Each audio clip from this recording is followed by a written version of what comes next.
do it. Boom, doom, doom, doom, doom, doom, Just like, doom. I'm ready. Hey everybody, so today we're going to take a quick second and talk about heart rate. We're really not going to cover heart rate. We're going to cover one thing that I like about heart rate. So it's become kind of a craze to do heart rate training and zones and this and that, especially with all of the fitness trackers that have the wrist-based heart rate nowadays. It's all the world. People ask all the time about heart rate, and there's a lot of variabilities that go into it.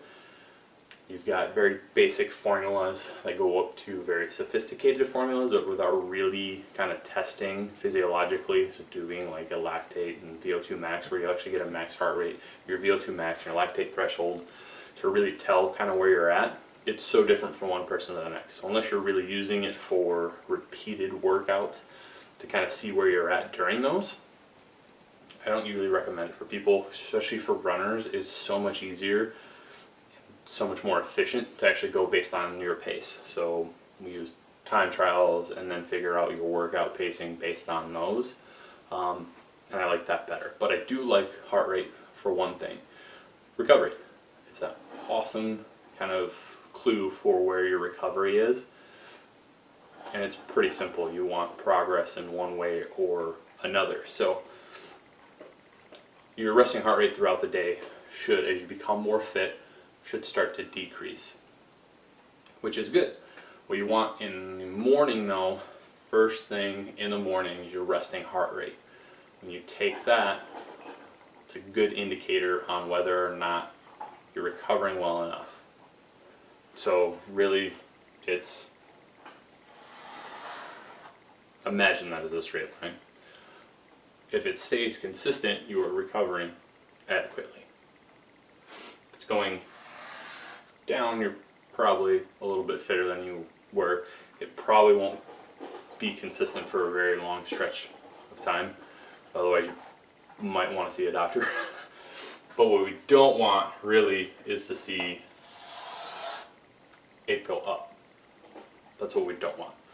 Basically, if I'm staying consistent, I'm able to kind of recover from the previous day or two's workouts.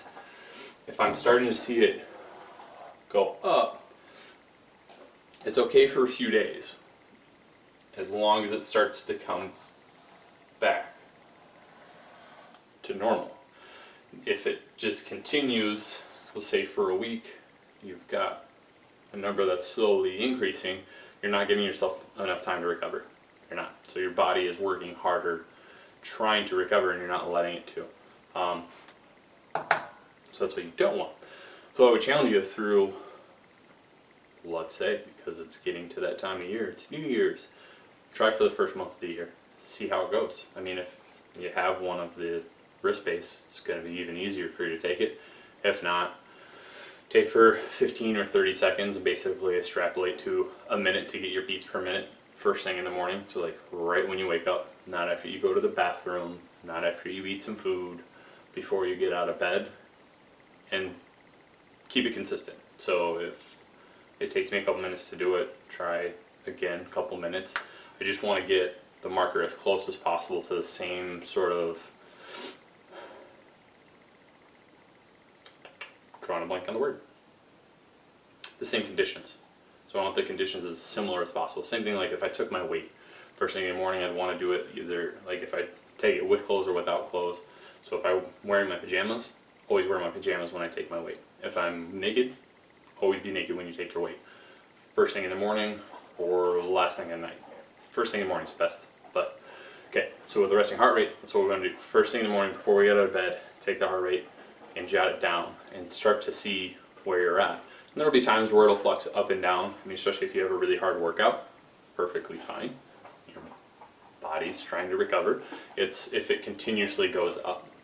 Okay, so that's really the one thing that I really actually like heart rate for.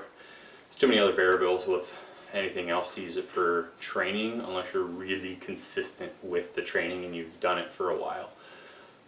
Right off the bat, it's hard because you'll be all over the board getting used to it and getting kind of an idea where your numbers are.